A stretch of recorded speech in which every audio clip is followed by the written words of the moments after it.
अस्सलाम वालेकुम स्टूडेंट्स।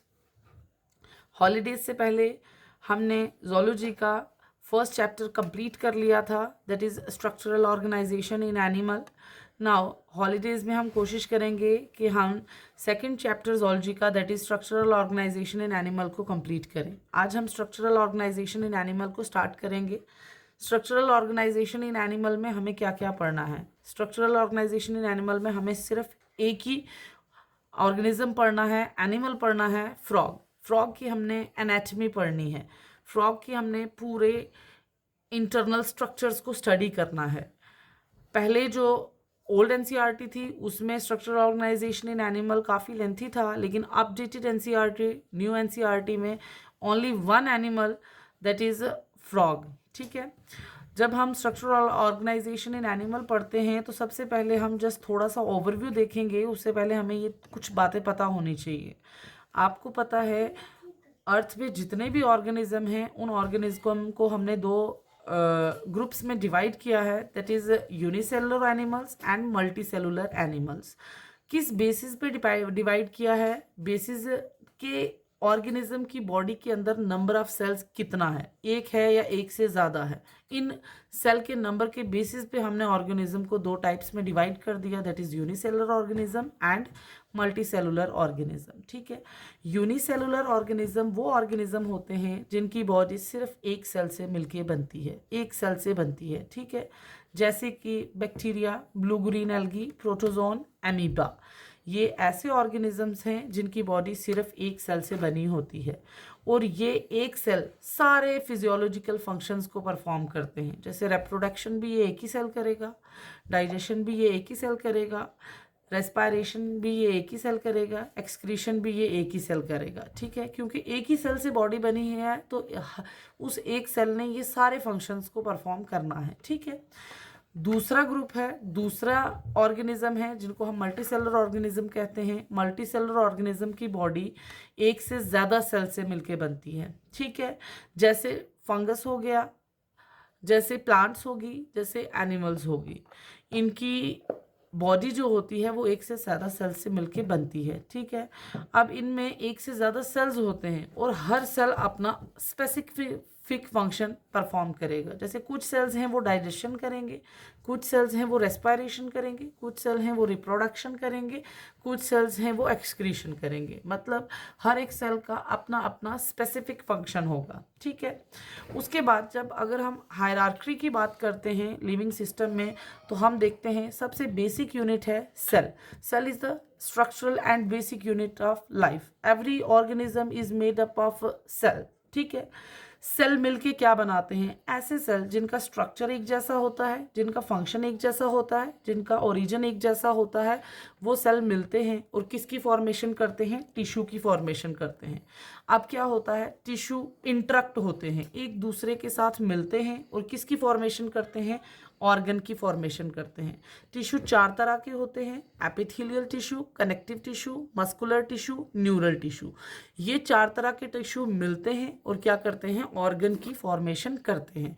अब जैसे heart is a organ, liver एक ऑर्गन है, किडनी एक ऑर्गन है। ठीक है, अब ये सारे ऑर्गन क्या करते हैं? इंटरेक्ट करते हैं, मिलते हैं और ऑर्गन सिस्टम की फॉर्मेशन करते हैं।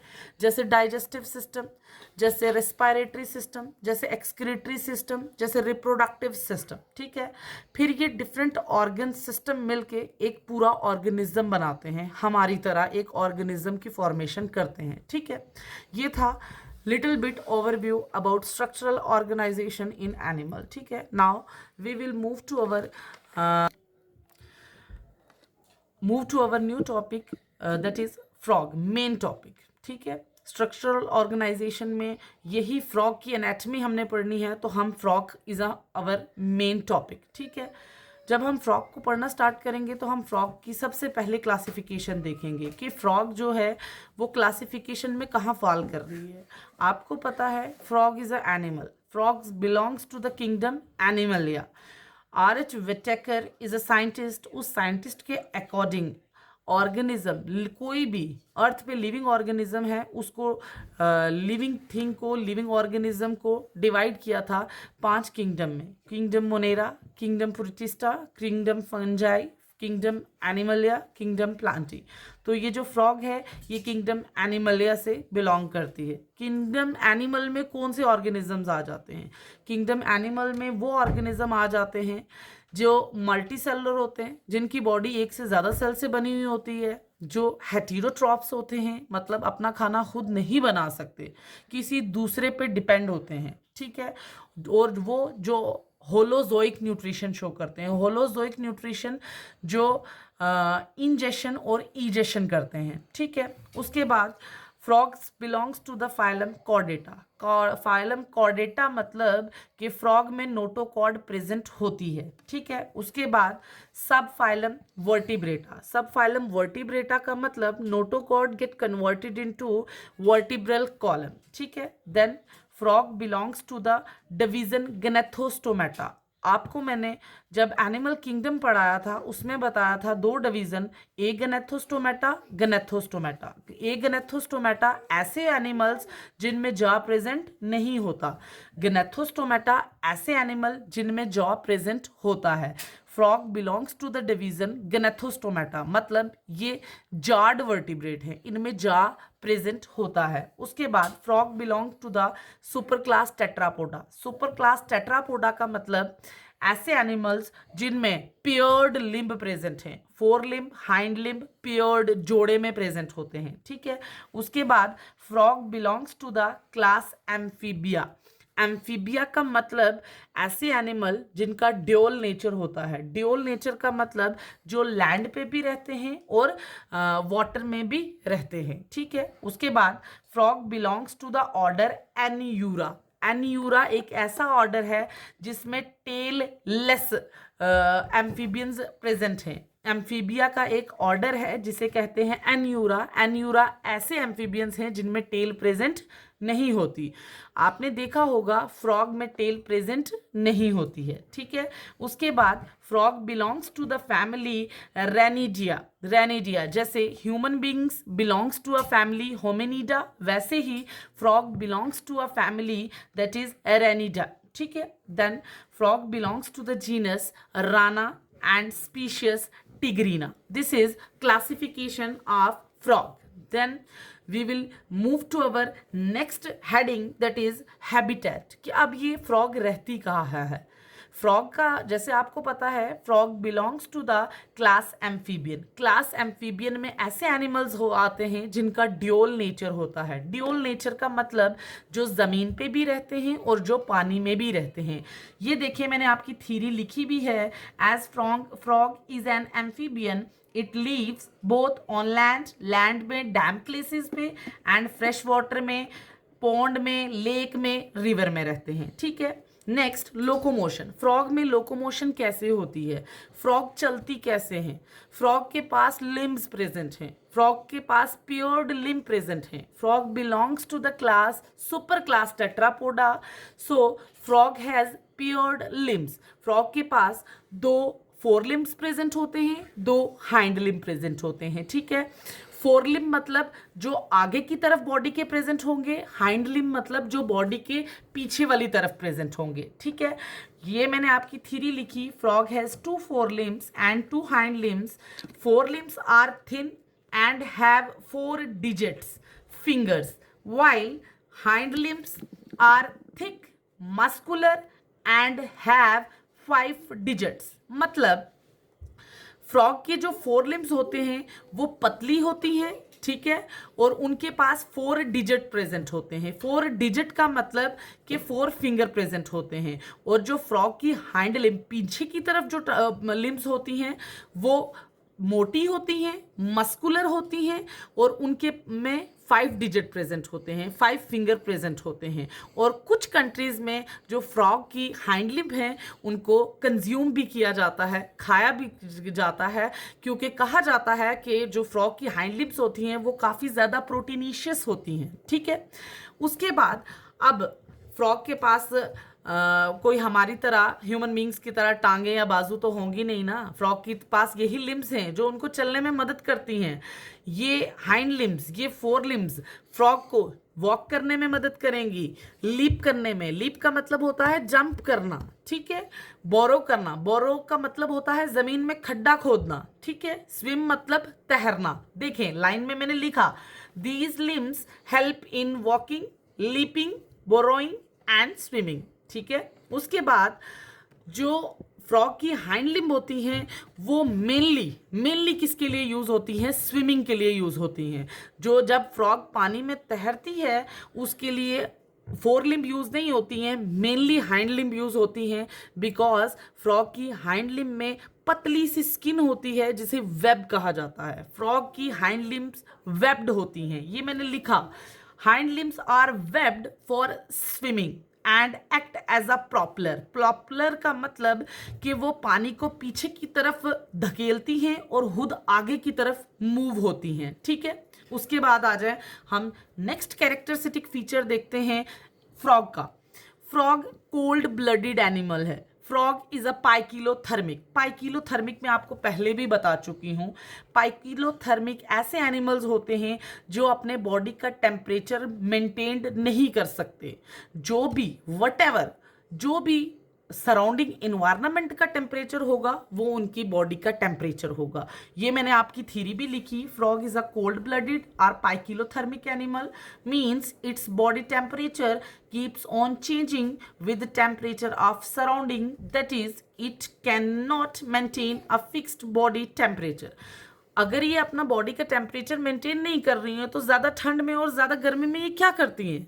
मर जाती हैं? नहीं, ये ज़्यादा ठंड में और ज़्यादा गर्मी में ये हाइबरनेशन एंड एस्टिवेशन एक प्रोसेस होता है, उधर चली जाती हैं। देखिए next point, frog undergoes hibernation and aestivation. Frog is unable to live in very high or very low temperature. In extreme winter, cold condition, and in extreme summer, very hot condition, the frog goes into deep burrows and this is called hibernation। hibernation को हम winter sleep भी कहा जाता है and estivation जिसे हम summer sleep भी कहते हैं, ठीक है। आपको ये मतलब समझ आया? मैं समझाती हूँ, you don't worry, मैं सब समझाऊंगी, ठीक है। हाइबरनेशन हम कहते हैं विंटर स्लीप को, जब ज़्यादा ठंड हो जाती है, एक्सट्रीम कोल्ड इन्वायरमेंट हो जाता है, 0 डिग्री, 2 डिग्री, 3 डिग्री टेम्परेचर चला जाता है, -1 डिग्री, -2 डिग्री टेम्परेचर चला जाता है, तब हमारी फ्रॉग क्या करती हैं? ज़मीन में छोटी छोटी बुर्रोज बनाती हैं, खड्डे बनाती हैं और उनके अंदर चली जाती हैं। और जब ज़्यादा गर्मी होती है, एक्सट्रीम समर्स होती हैं, 45 डिग्री टेम्परेचर, 47 डिग्री टेम्परेचर, तब भी फ्रॉग ज़मीन में बुर्रोज बनाती हैं और उनके अंदर चली जाती हैं। एस्टिवेशन को समर स्लीप कहा जाता है। गर्मियों में फ्रॉग एस्टिवेशन के प्रोसेस पे जाती हैं और विंटर में फ्रॉग हाइबरनेशन के प्रोसेस पे जाती हैं, ठीक है। ये एक ऐसा फेज होता है जब फ्रॉग क्या होती हैं? मेटाबॉलिकली इनएक्टिव होती हैं। ये देखिए मैंने लिखा, in hibernation and aestivation frog becomes metabolically inactive, मतलब जिंदा होती हैं लेकिन सुस्त होती हैं, ठीक है, ब्रीडिंग नहीं करती हैं। हाइबरनेशन और एस्टिवेशन के टाइम पे फ्रॉग रिप्रोडक्शन नहीं करती है, ठीक है। फ्रॉग अब बुर्रों के अंदर है, खाना कैसे खाएगी? कौन देगा उसको खाना? फ्रॉग के अंदर स्टोर्ड ग्लाइकोजन प्रेजेंट होता है। फ्रॉग के अंदर स्टोर्ड बॉडी फैट होती है जो एनर्जी बनाने में हेल्प करती है, ठीक है। उसके बाद अब रेस्पिरेशन कैसे होगी? आपको मैंने बताया था फ्रॉग में बक्कोफेरेंजियल रेस्पिरेशन भी होती है, फ्रॉग में पल्मोनरी रेस्पिरेशन भी होती है, लेकिन इस हाइबरनेशन और एस्टिवेशन के टाइम पे फ्रॉग में यूजुअली क्यूटेनियस रेस्पिरेशन होती है। फ्रॉग अपनी जर्नल बॉडी सरफेस के थ्रू रेस्पायर करती है, ठीक है। उसके बाद नेक्स्ट हम कैरेक्टर्स देखते हैं फ्रॉग का, दैट इज मेमिक्री। मेमिक्री क्या होता है? अब मेमिक्री कैसे कर रही है फ्रॉग? देखें, फ्रॉग के अंदर एक खासियत होती है कि फ्रॉग क्या करती है, जो भी बैकग्राउंड का कलर होगा उस बैकग्राउंड के कलर के अकॉर्डिंग अपनी बॉडी के कलर को चेंज कर लेती है। इसी प्रोसेस को कहा जाता है कैमोफ्लेज और मेमिक्री और प्रोटेक्टिव कलरेशन। क्यों करती है कैमोफ्लेज, क्यों करती है मिमिक्री फ्रॉग? करनी जरूरी है? जी हाँ जरूरी है। नहीं करेगी तो कोई भी एनिमल आके इस पे अटैक करके इसको मार सकता है। ये एनिमी से, दुश्मन से बचने के लिए कैमोफ्लेज का प्रोसेस करती है।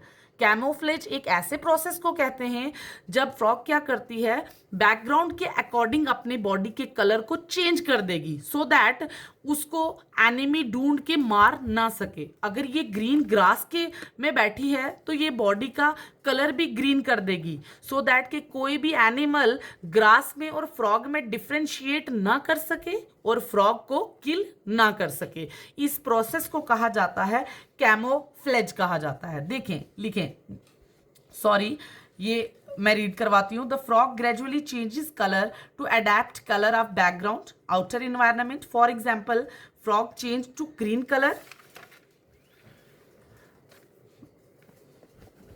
When in grasses. मतलब अगर फ्रॉग ग्रास में है तो फ्रॉग का कलर भी कैसा हो जाएगा, ग्रीन हो जाएगा। इसी प्रोसेस को कहा जाता है कैमोफ्लेज। कैमोफ्लेज मतलब जो भी बैकग्राउंड का कलर होगा वही फ्रॉग क्या करेगी, अपना कलर कर देगी। फ्रॉग कलर को चेंज करती है with respect to the background so that कि एनिमी इसको डिफ्रेंशिएट ना कर सके। चेंज इन कलरेशन को, change in colour of frog को हम प्रोटेक्टिव कलरेशन भी कहते हैं या मेमिक्री भी कहते हैं। ठीक है, उसके बाद नेक्स्ट कैरेक्टरिस्टिक फीचर है फ्रॉग का, that is frog shows sexual dimorphism. मैंने आपको पहले भी शायद एनिमल किंगडम में बताया था कि what is sexual dimorphism. Sexual dimorphism एक ऐसा प्रोसेस है जब हम किसी भी एनिमल, किसी भी ऑर्गेनिज्म को देख के बता सकते हैं कि ये मेल है या फीमेल है, उसी को कहते हैं सेक्सुअल डायमॉर्फिज्म। तो फ्रॉग सेक्सुअल डायमॉर्फिज्म शो करती है। मतलब frog shows sexual dimorphism means in frog there are morphologically differences between male and female, so this help in identifying which is male and which is female animal. मतलब frog को हम देख के बता सकते हैं कि कौन सा मेल फ्रॉग है और कौन सा फीमेल फ्रॉग है। फ्रॉग में मॉर्फोलॉजिकल डिफरेंसेस होते हैं। मॉर्फोलॉजिकल डिफरेंसेस मतलब जो बाहर से देख के बताए जा सकते हैं, ठीक है, कि मेल कौन सा है और फीमेल कौन सा है। ठीक है, अब हम कुछ डिफरेंसेस देखेंगे जिन डिफरेंसेस के बेसिस पे हम ये डिफरेंशिएट कर सकते हैं कि मेल फ्रॉग कौन सा है और फीमेल फ्रॉग कौन सा है। मेल फ्रॉग का सबसे पहली चीज़, अगर आप मेल और फीमेल फ्रॉग को देखेंगे तो मेल फ्रॉग की जो बॉडी होती है वो फीमेल फ्रॉग के कंपैरिजन में छोटी होती है और पतली होती है। फीमेल फ्रॉग की बॉडी क्या होती है, लार्जर होती है, बड़ी एंड ब्रॉड, चौड़ी होती है। ठीक है, मेल फ्रॉग के पास वोकल सैक्स प्रेजेंट होते हैं। वोकल सैक आपने ब्रीडिंग सीजन के टाइम देखा होगा कि जो फ्रॉग होते हैं ये बहुत लाउड साउंड प्रोड्यूस करते हैं जिसको क्रॉकिंग साउंड कहा जाता है। वो मेल फ्रॉग ब्रीडिंग के टाइम जब उनको रिप्रोडक्शन करनी होती है उस टाइम पे मेल जो फ्रॉग होते हैं वो एक साउंड को प्रोड्यूस करते हैं जिसे क्रॉकिंग साउंड कहा जाता है, जो फीमेल प्रोड्यूस नहीं करती बिकॉज फीमेल के पास वोकल सैक्स प्रेजेंट नहीं होते हैं। ठीक है, उसके बाद तीसरा फीचर जो मेल और फीमेल को डिफ्रेंशिएट करता है वो है कॉपुलेटरी पैड्स। जो मेल होते हैं, मेल के जो फोर लिम्स होते हैं उनके जो फर्स्ट डिजिट होगा उसके पास कॉपुलेटरी पैड्स प्रेजेंट हैं। ये एक फिगर पे मैंने बताने की कोशिश की है। ये मेल फ्रॉग का फोर लिम्ब है, फोर लिम्ब के फर्स्ट डिजिट के पास ये देखें कॉपुलेटरी पैड्स प्रेजेंट हैं।